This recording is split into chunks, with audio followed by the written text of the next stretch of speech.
kelompok 10 akan mempresentasikan tentang teknologi informasi dalam manajemen rantai pasok. Namun sebelum itu, perkenalkan saya Andini Aulia Rusdin. Dan saya Jennifer Komunikasi.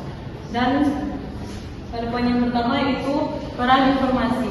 Jadi informasi itu berperan penting dalam manajemen rantai pasok karena digunakan sebagai penghubung antara semua pihak yang terlibat, mulai dari pemasok sampai di pelanggan akhir. Jadi tujuan utama dari informasi ini untuk meminimalisir ketidakpastian dengan menggunakan data yang akurat dan juga dengan data yang akurat dan real.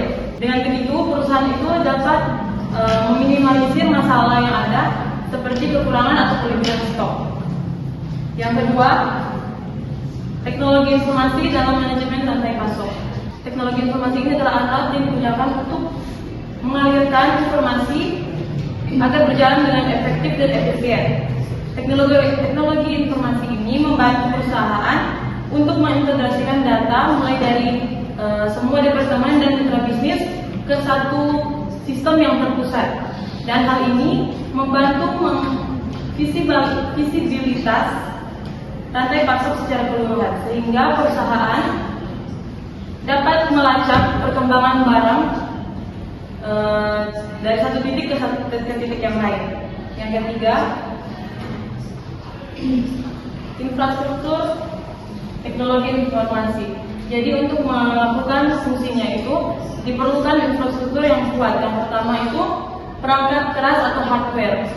Hardware yang digunakan itu seperti server, komputer ataupun perangkat genggam yang digunakan untuk operasional gudang.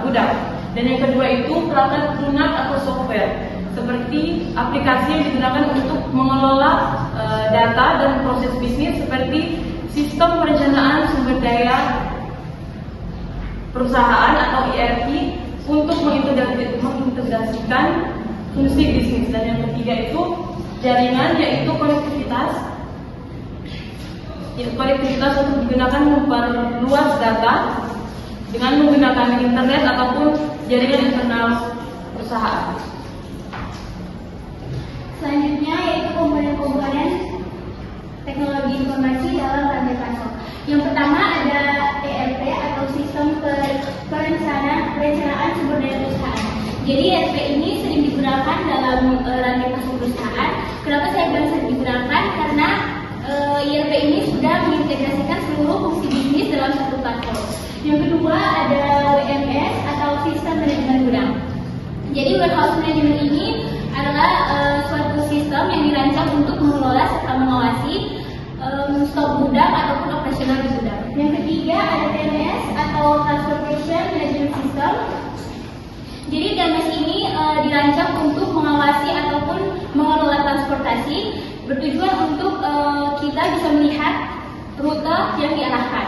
Yang selanjutnya yaitu isu-isu pengembangan teknologi informasi dalam manajemen rantai pasok. Jadi seperti yang kita lihat tadi bahwa teknologi informasi ini memiliki banyak manfaat, namun kita juga harus memperhatikan tantangan-tantangan yang bisa saja kita hadapi. Contohnya yang pertama itu biaya implementasi yang tinggi bagi perusahaan yang kecil. Yang kedua itu sulit untuk berintegrasi karena perbedaan sistem antar mitra bisnis. Yang ketiga adalah ancaman untuk kebocoran data karena adanya serangan cyber. Yang terakhir yaitu resistensi terhadap perubahan dari karyawan terhadap perusahaan karena adanya pelatihan ataupun perubahan manajemen yang baik. Selanjutnya yang terakhir yaitu tren terbaru dalam manajemen rantai pasok. Jadi seiring berkembangnya zaman, rantai pasok juga sudah berkembang. Contoh-contoh yang bisa kita ambil dari tren terbaru dalam rantai pasok yaitu ada IoT atau Internet of Things. Jadi IoT ini suatu sistem yang digunakan untuk memantau kondisi operasional di gudang ataupun memantau barang secara real time. Yang kedua ada Big Data Analytics. Jadi Big Data Analytics ini buatan AI. Big Data Analytics digunakan untuk kita bisa memproyeksi penawaran dan juga bisa mengambil keputusan secara tidak terburu-buru.